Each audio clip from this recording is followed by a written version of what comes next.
দর্শক, গুলশানের বাসভবন থেকে আজাদ মসজিদে আসরের নামাজ আদায় করতে যাচ্ছেন বিএনপির ভারপ্রাপ্ত চেয়ারম্যান তারেক রহমান।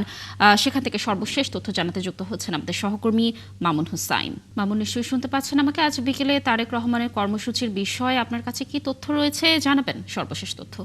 লাবণী, তারেক রহমান কিন্তু তার গুলশানের বাসভবন থেকে কিন্তু বের হচ্ছেন।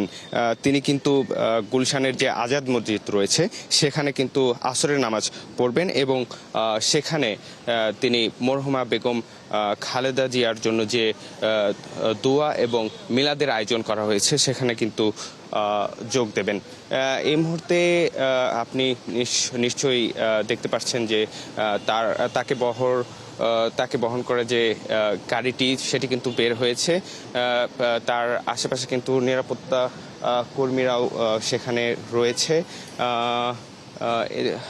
তিনি কিন্তু এখন গুলশানের যে আজাদ মসজিদ রয়েছে সেদিকে কিন্তু তার বহরটি যেটি রয়েছে সেটি কিন্তু সেদিকে এখন রওনা হয়েছে।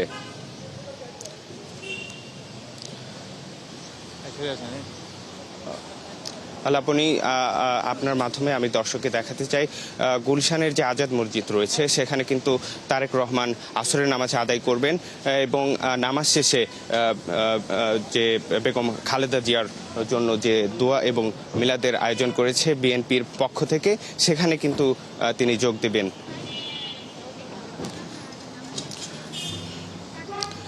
আমি এখন রয়েছি গুলশানের বাসভবনে।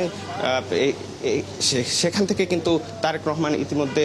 মামুন, আপনি থাকুন সেখানে, আমরা নিশ্চয়ই আবারও আপনার সাথে যুক্ত হব এবং তারেক রহমানের বিকেলে যে কর্মসূচি রয়েছে এ বিষয়ে আরও বিস্তারিত তথ্য আপনার মাধ্যমে দর্শকদেরকে জানানোর চেষ্টা করব।